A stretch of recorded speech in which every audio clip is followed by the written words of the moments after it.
नमस्कार, खबरों का पंचनामा देख रहे हैं आप। मैं हूं आपके साथ पूजा। हम लेकर आए हैं देश और दुनिया की 5 बड़ी खबरें, जिस पर चर्चा के लिए मेरे साथ स्टूडियो में मौजूद हैं कैपिटल टीवी के editor in chief doctor Manish Kumar.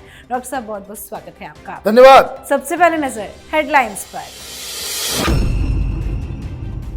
Budget को लेकर संसद में विपक्ष ने किया जोरदार विरोध प्रदर्शन। लोकसभा और राज्यसभा में भारी हंगामा। विरोध प्रदर्शन में राहुल, सोनिया, अखिलेश समेत विपक्ष के तमाम बड़े नेता हुए शामिल।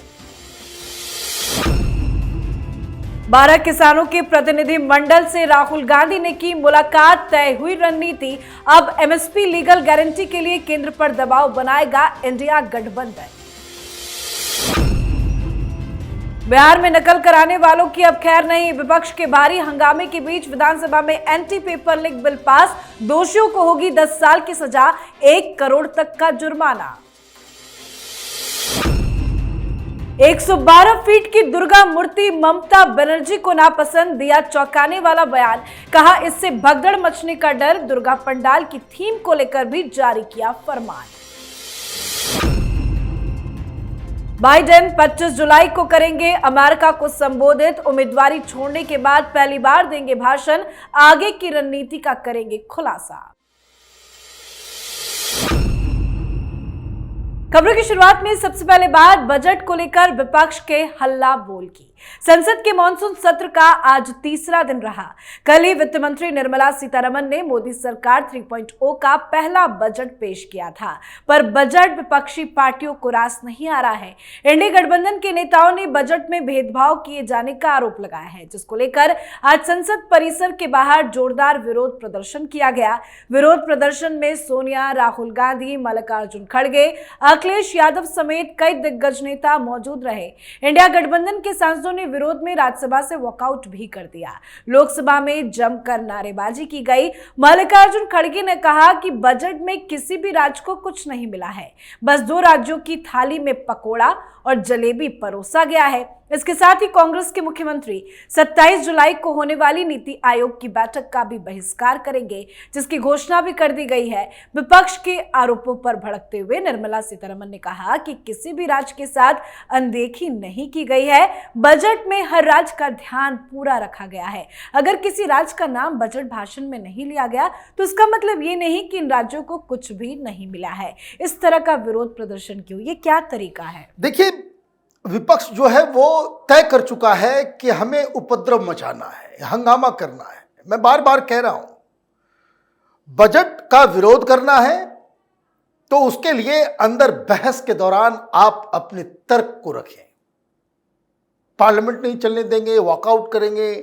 रोज ऐसा लग रहा है कि आपने पार्लियामेंट को जो है रामलीला मैदान बना करके रख दिया है कि कोई प्रोटेस्ट करने की जगह रह गई है। वो ये दरअसल लिलीपुट किस्म के लीडर्स विपक्ष में जो मौजूद हैं, जो लोगों को बहका के, अफवाह फैला के, क्या है मुख्य आरोप? सौतेला व्यवहार किया जा रहा है। 2 राज्यों को दिया गया, बाकी लोगों को नहीं दिया गया। मेरे पास तो लिस्ट है। यूपी को जो central consolidated fund of India से, देखिए, पैसे जो राज्यों को दिए जाते हैं वो फाइनेंस कमीशन तय कर देता है कि किस राज्य का कोटा कितना होगा, किसको कितना दिया जाएगा। उस फॉर्मूले पे चलता है काम। 2,18,000 करोड़ रुपए जो है यूपी को मिल रहा है। अखिलेश यादव कह रहे हैं कि भाई यूपी को कुछ नहीं मिला। बिहार को उसी तरह से 1,22,000 करोड़ मिला है। मध्य प्रदेश को 95,752 करोड़ रुपया मिला है। उड़ीसा को मिला है। कौन से राज्य को नहीं मिला है? पूरी की पूरी लिस्ट है। जिसकी जो साइज है, जिसका जो कोटा है, उस हिसाब से पैसे दिए गए। और बाकी जो योजनाएं सरकार लेकर के आ रही है रूरल डेवलपमेंट का, तो वो क्या केंद्र कहीं चांद पे जाकर के इस पैसे को खर्च करेगा? जो 2,65,000 रुपए रूरल डेवलपमेंट के लिए खर्च किया जा रहा है, वो राज्यों में ही जाएगा। आप चाहते हो कि हमारे हाथ में पैसे दिए जाए ताकि लूट मचाया जा सके। आप चाहते हो पैसे दिए जाए जिस तरह से अलग अलग, भाई पैसे मिलेंगे योजनाओं के आधार पे। आप ये चाह रहे हो कि वादा राहुल गांधी करे खटाखट खटाखट और पैसे प्रधानमंत्री मोदी भरे, ये पॉसिबल नहीं है। दिक्कत क्या है? दिक्कत यह है कि राजनीतिक स्ट्रोक ऐसा खेला गया है इस बजट के जरिए कि जो ये लालची लोमड़ियों की तरह इंतजार में थे कि कब छीका फूटेगा और खाएंगे, कि कैसे नाराज हो जाए बजट से नीतीश कुमार या नायडू, गठबंधन टूटे और हमारी सरकार बन जाए, यही ताक में लगाए हुए थे। लेकिन जो बजट दिया गया, नीतीश कुमार खुश, वो ज्यादा खुश है, नायडू साहब भी खुश, तो सरकार चलेगी तो इनकी हालत खराब होगी। इनको ये भी मालूम है सरकार 5 साल चली गई तो जितने प्रोटेस्ट कर रहे हैं आधे लोग जो जेल के अंदर जाएंगे, सब भ्रष्टाचार में लिप्त है। तो इसलिए ये प्रोटेस्ट जो है वो कोई लॉजिकल तर्क के आधार पे नहीं है, ये सिर्फ और सिर्फ तमाशा करने के लिए कर रहे हैं। जी, तो आज संसद में विपक्ष ने जमकर विरोध किया, तो वहीं राहुल गांधी ने संसद परिसर में ही किसान नेताओं से मुलाकात की है। किसान मजदूर मोर्चा और संयुक्त किसान मोर्चा के नेतृत्व में देश भर से 12 किसान नेताओं का एक प्रतिनिधिमंडल राहुल गांधी से मुलाकात करने संसद भवन पहुंचा था। हालांकि पहले तो यह आरोप राहुल गांधी ने लगाया कि उन्हें अंदर आने की परमिशन नहीं दी गई, हालांकि बाद में उन्हें परमिशन मिल चुकी थी। किसान नेताओं ने मुलाकात कर अपनी समस्याओं के बारे में राहुल गांधी को बताया। किसान नेताओं से मुलाकात के बाद राहुल गांधी ने कहा कि हमने अपने घोषणा पत्र में कानूनी गारंटी के साथ एमएसपी का जिक्र किया है, हमने आकलन किया है और इसे लागू किया जा सकता है। हमने अभी एक बैठक की जिसमें तय किया गया है कि हम इंडिया गठबंधन के दूसरे नेताओं से बात करेंगे और सरकार पर दबाव डालेंगे कि देश के किसानों को एमएसपी की कानूनी गारंटी दी जाए। राहुल गांधी ने आज किसान नेताओं से मुलाकात की है, आगे की क्या रणनीति है? इनकी रणनीति साफ है, 15 अगस्त को कोहराम मचाएंगे, हिंसा भड़काएंगे, दंगा भड़काएंगे। तमाम पाकिस्तानी चाइनीज एजेंसियों से पैसे लेकर के जिस तरीके से शाहीन बाग हुआ, किसान आंदोलन हुआ, उस तरीके से फिर से ये दिल्ली का घेराव करेंगे। सुप्रीम कोर्ट से लगाया झटका इनको। सुप्रीम कोर्ट ने इस बार कह दिया कि भाई जो आंदोलन करना करना, इस बार जेसीबी और ट्रैक्टर लेकर के मत आना। अब दिक्कत क्या है कि इनको, राहुल गांधी को यह साबित करना है पूरी दुनिया के सामने कि हिंदुस्तान में डेमोक्रेसी नहीं है, हिंदुस्तान में रूल ऑफ लॉ नहीं है और Hindustan is not a safe place for investment. पूरी की पूरी राजनीति का केंद्र बिंदु यही है राहुल गांधी कि यहां अराजकता फैला हुआ है। भाई एमएसपी की बात आप कर रहे हो, आप मुद्दा उठा रहे हो एमएसपी की, अच्छा चलो भाई, ये मंडियां किसके तहत आती हैं? केंद्र सरकार के तहत या राज्य सरकार के तहत? राज्य सरकार लगाती है मंडियां। आपकी सरकार कर्नाटक में है, तमिलनाडु में है, केरल में है, पश्चिम बंगाल में है। भाई ये सारी जगहों पे तो ये इंडी गठबंधन वालों की सरकार है। कहां है मंडी? वहां कहां एमएसपी पे सरकार वहां पे खरीद रही है अनाज को? कानून बना दो भाई। आपको तो इकोनॉमिक्स की ई का मालूम नहीं है कि हमने बातचीत किया है, किया जा सकता है। भाई क्या किया जा सकता है? ये एमएसपी से किसको फायदा होता है? किसको ये तमाशा दिखा रहे हैं? देखिए दिक्कत ये है, दिक्कत केंद्र सरकार में है, दिक्कत सुप्रीम कोर्ट में है कि आप लोग इस तरह के उपद्रवी तत्वों को मन बढ़ाते हैं कि आंदोलन करो, हाईवेज को जाम करो। मुझे समझ में नहीं आ रहा है, सालों साल से हाईवे जो है वो जाम पड़ा हुआ है वहां पे, किस बात के लिए? ये रूल ऑफ लॉ है, कोई एक्शन नहीं, कोई। भाई आप डर के मारे बैठे रहोगे तो ये तो पाकिस्तान से पैसे लेकर के, चीन से पैसे लेकर के, जॉर्ज सोरोस की फंडिंग को लेकर के ये लोग तो आंदोलन जीवी है, माल के लिए कुछ भी करने को तैयार हैं। तो आपको कड़ाई से टैकल करना पड़ेगा। और राहुल गांधी इस बात को जानते हैं कि प्रधानमंत्री मोदी अपने उस इमेज को बचाने के लिए कोई भी कॉम्प्रोमाइज करने को तैयार रहेंगे कि भाई लाठी ना चले, आंदोलन जीवियों के ऊपर डंडा ना बरसे, नहीं तो फिर दुनिया में बदनाम हो जाएंगे कि भाई हमने जो है यहां पे डेमोक्रेटिक प्रोटेस्ट करने का कोई अधिकार नहीं है। ये चोंगा उतारना पड़ेगा, देश को इस तरह के उपद्रवियों से बचाना पड़ेगा। यही राहुल गांधी की सरकार थी यूपीए की, जिन्होंने बकायदा सरकार की तरफ से यह कहा गया कि आंदोलन जीवियों की वजह से जीडीपी में 2% का नुकसान हो रहा है। यह मनमोहन सिंह की सरकार का ऑफिशियल बयान था। और इसलिए जब उस जमाने में कोई प्रोटेस्ट करने आता था तो पिटाई खाते थे लोग। भूल गए रामदेव बाबा के आंदोलन को किस तरह से खत्म किया था चिदंबरम ने? आपको भी उस तरह के कदम उठाने पड़ेंगे, अदरवाइज 5 साल तक आप नाचते रहिएगा और ये राहुल गांधी आपको नचाता रहेगा। जी, अब बात करते हैं नीतीश सरकार के बड़े एक्शन की। बिहार की नीतीश सरकार परीक्षा में नकल करने वालों और नकल करवाने वालों को बख्शने के मूड में नहीं है। नीतीश सरकार पेपर लीक और धांधली रोकने के लिए एक सख्त कानून ला रही है। इस कानून के तहत पेपर लीक करने वालों को 10 साल तक की जेल और 1 करोड़ रुपए तक का जुर्माना हो सकता है। ये कानून आज बिहार विधानसभा से पास हो गया है। अब ये कानून को परिषद से पास कराया जाएगा, जिसके बाद राज्यपाल के पास भेजा जाएगा। आज विपक्ष ने जमकर इस पर हंगामा भी काटा है। काफी ज्यादा सदन में शोरगुल हुआ, विपक्ष ने वॉकआउट तक कर दिया। इसके बाद सदन में बहुमत के आधार पर विधेयक को पास कराया गया है। ये कानून की सराहना होनी चाहिए, लेकिन आज विपक्ष ने इतना विरोध क्यों जताया? विरोध इसलिए जताया जा रहा है कि ये नहीं चाहते कि कोई कानून इस तरह का बने। ये बड़े बंदा बहादुर बन रहे थे सारे लोग, बहुत बढ़ चढ़ के बातें कर रहे थे कि ये हो रहा है वो हो रहा है। कानून बनाने का समय आप भाग लिए। भाई किसको बचाना चाह रहे हैं? और 10 साल की सजा काफी नहीं है। पेपर लीक होने से एक पूरे जनरेशन के साथ ये मजाक है। लाखों लोगों की जिंदगी स्टेक पे होती है।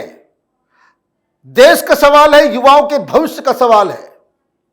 10 साल नहीं, उम्र कैद की सजा होनी चाहिए। लेकिन जैसे ही आप उम्र कैद या फांसी की बात करोगे, तेजस्वी यादव भाग जाएगा। कारण आप देखिए पकड़े जा रहे हैं कौन कौन। मैंने पहले ही कहा था कि कानून बनाने की बात आएगी ये लोग भागेंगे। क्यों? क्योंकि पकड़े जा रहे हैं मुसलमान, प्रिंसिपल, वाइस प्रिंसिपल, वो जर्नलिस्ट जमालुद्दीन, ये सारे लोग। तो जहां ये आता है इनकी जो है, इनका जो ओरिजिनल चरित्र है वो सामने आ जाता है। भाई क्यों भाग रहे हो? क्यों भाग रहे हो? अब आप पकड़ धकड़ में आप ये समझिए कि ये लोग हर चीज को वोट बैंक के चश्मे से ये देखते हैं। अच्छा संदेश गया होता कि सारे लोग यूनानिमसली वहां पे इस कानून को पास करते। 10 साल अच्छी शुरुआत है, लेकिन नाकाफी है। 10 साल तो बहुत सारे केसेस में लगते हैं। यहां एक इंडिविजुअल का मसला नहीं है, यह आप पूरे के पूरे लाखों लोगों की जिंदगी बर्बाद करते हो। उम्र कैद से कम पेपर लीक मामले में तो होना ही नहीं चाहिए। जी, अब बात करते हैं बंगाल की मुख्यमंत्री ममता बनर्जी की, जिन्होंने दुर्गा मूर्ति पर ही सवाल खड़े कर दिए हैं। दरअसल दुर्गा पूजा को लेकर एक विशाल मूर्ति बनाई जा रही है, जिसका नाम Guinness book of world record में भी शामिल किए जाने की कोशिश है। लेकिन इसको लेकर ममता बनर्जी ने कहा है कि इतनी बड़ी मूर्ति की जरूरत नहीं है और इससे भगदड़ मचने का डर है। ममता बनर्जी ने एक सभा में कहा कि कल मैंने अखबार में पढ़ा कि 112 फीट की ऊंची दुर्गा प्रतिमा तैयार की जा रही है। सोच सकते हैं आप कि इससे कितनी खतरनाक भगदड़ हो सकती है। भगदड़ ना हो, ये क्लब की जिम्मेदारी है। ममता बनर्जी के इस बयान की जमकर निंदा हो रही है। साथ ही ममता बनर्जी ने फरमान जारी किया है कि जो भी थीम दुर्गा पंडाल की होगी, दुर्गा पूजा कमेटियों को उसकी जानकारी पुलिस को देनी होगी। ममता बनर्जी के इस आदेश का भी जमकर विरोध हो रहा है। अब ममता बनर्जी को दुर्गा मां से ही दिक्कत हो गई। भाई दिक्कत होगा उनको। बंगाल की जनता वोट करती है, बंगाल के हिंदू वोट करते हैं और उनको ये भी मालूम है कि भाई 30-35% जो मुस्लिम वोट्स हैं वो हमारे पॉकेट में हैं। मुझे तो कोई चुनाव में हरा नहीं सकता। लोकसभा में इतना बवाल हो गया, लेकिन फिर भी हम तो और बेहतर तरीके से जीत के आए, विधानसभा में भी जीत के आए, तो वो सिक्योर्ड है। तो वो अपने वोट बैंक को तो मैसेज देंगी ही। भाई ममता बनर्जी की ये हैसियत है कि वो ताजिया की हाइट क्या हो उसके ऊपर एक शब्द भी बोल सके? नहीं बोल सकती। कारण ये सब राजनीतिक जंतु हैं। सब चीज हिंदुस्तान के विपक्ष ने वोट बैंक पॉलिटिक्स के आधार पर तय करना शुरू कर दिया है। मुबारक हो बंगाल के हिंदुओं को कि आपको जो है क्या थीम बनाना है। और थीम किस लिए मैं आपको बता देता हूं। होता यह है कि थीम उस तरह का कभी बन जाता है, कभी कोई ओसामा बिन लादेन बना देता है रावण में, तो कभी कुछ हो जाता है, कभी कुछ हो जाता है। तो वो इस्लामिक दृष्टि से वो ठीक रहे। और ये भी मैं आपको बता दूं अभी दुर्गा पूजा आने में समय है। पिछली बार हुआ था, इस बार भी होगा, और इस बार ज्यादा होगा कि जब भी नमाज का समय होगा तो दुर्गा पूजा के पंडाल में पिन ड्रॉप साइलेंस होना चाहिए, लाउड स्पीकर बंद हो जाएगा, आरती बंद हो जाएगा, सब कुछ बंद हो जाएगा। और ये पुलिस वहां का नोटिस में डाल देती है। तो बंगाल के लोगों को मुबारकबाद, जैसे लोगों को आप चुनोगे वैसी सरकार चलेगी। चोर उचक्कों को आप वोट करोगे, सरकार बनने के बाद वो चोरी करेगा। जिस तरह के मक्कारी ये विपक्ष के लोग करते हैं, आप उन लोगों को वोट करोगे तो यही सब पॉलिसीज आएंगी। ममता बनर्जी ने कह दिया कि मैं काफिर नहीं हूं, मतलब मैं मुसलमान हूं। जब वो आपने वैसे लोगों को चूज कर लिया तो आप क्या सोच रहे हो कि वो खुश हो जाएंगी? वो कहेंगे कि नहीं, इस बार 112 फीट का बनाया है तो इससे और भी ऊंचा होना चाहिए। हर साल जो है रिकॉर्ड नया बनना चाहिए। मैं खुद आऊंगी देखने के लिए। आप कह रही हो कि भाई क्यों बना रहे हो, और देखिए वो नहीं बनेगा। ममता बनर्जी ने कह दिया कि भाई उससे भगदड़ मच जाएगा तो वो नहीं बनेगा। वो पॉलिटिकली सेंसिटिव मसला है कि भाई वो मना नहीं कर सकती, तो उन्होंने एक तरीके से मना कर दिया, वो नहीं बनेगा। आप देखते जाइए क्या होगा बंगाल के अंदर में। धीरे धीरे बंगाल जो है वो पाकिस्तान में तब्दील हो रहा है। वहां के लोगों को ये बात समझ में नहीं आ रही। जी चलिए, बात आज की आखिरी खबर की। अमेरिका का राष्ट्रपति चुनाव इन दिनों लाइमलाइट में बना हुआ है। हाल ही में जो बाइडेन ने राष्ट्रपति चुनाव की रेस से हटने का ऐलान किया था। अब चुनाव नहीं लड़ने की घोषणा के बाद बाइडेन पहली बार राष्ट्र को संबोधित करेंगे। 25 जुलाई को उनका संबोधन होना है। उम्मीदवारी वापस लेने के ऐलान के बाद से वो सार्वजनिक तौर पर अब तक सामने नहीं आए थे। ऐसे में उनका संबोधन ये काफी ज्यादा अहम माना जा रहा है। क्या उम्मीद की जाए, बाइडेन आगे की क्या रणनीति है उसका ऐलान करेंगे? देखिए, मुझे तो लग रहा है कि कू हो गया है। ये डेमोक्रेटिक पार्टी जो है डेमोक्रेटिक नहीं है। कारण एक वीडियो ताजा ताजा आज आया जिसमें जो बाइडेन अपने प्लेन से, एयरक्राफ्ट से वो निकल रहे हैं बाहर, तो मीडिया वालों ने पूछ लिया कि आपको रेस से हटा दिया गया, आपकी क्या प्रतिक्रिया है? जब उन्होंने सुना कि मुझे रेस से हटा दिया गया है, उनका एक्सप्रेशन साफ था कि उनको मालूम नहीं है।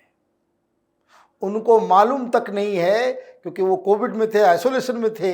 अब वो निगेटिव हुए हैं तो वो पहली बार जब नजर आए हैं और जब उनसे पूछा गया कि भाई रेस से हटाने का फैसला किसने किया, क्या, वो अवाक थे। मतलब बाइडेन के पीछे कुछ और शक्तियां हैं जो ऑपरेट कर रही हैं। डोनाल्ड ट्रंप वहां पे अभी रेस में आगे चल रहे हैं। वहां का लेफ्ट लिबरल कबाल, वहां का जॉर्ज सोरोस और उस तरह की लॉबी, चाइनीज लॉबीज, वो नहीं चाहते वे किसी भी कीमत पे वहां पे ट्रंप फिर से राष्ट्रपति बने। और इसीलिए जब उनको ये लगने लगा कि बाइडेन वो चैलेंज नहीं कर पाएंगे, नाम उनको रास्ते से हटाया गया है। ये रास्ते से हटाया गया है, ये फैसला जो बाइडेन का नहीं है। और इसी संदर्भ में कि जो बाइडेन अपने भाषण में क्या बोलते हैं, क्या वो ये कहते हैं कि हमें ज़बरदस्ती हटाया गया है, मैं लड़ना चाहता हूं, क्योंकि कल तक वो तो कह रहे थे कि मैं हटूंगा नहीं, मैं लड़ूंगा, तो फिर अचानक से ऐसा क्या हुआ? और इसीलिए ये एक बड़ा इंपॉर्टेंट भाषण होने जा रहा है। जी, बहुत बहुत धन्यवाद सर बातचीत के लिए। धन्यवाद। खबरों का पंचनामा में आज के लिए फिलहाल इतना ही। देश विदेश की बाकी खबरों और उनके सटीक एनालिसिस के लिए देखते रहिए कैपिटल टीवी। हमें लाइक कीजिए, शेयर कीजिए और कैपिटल टीवी को सब्सक्राइब कीजिए। नमस्कार।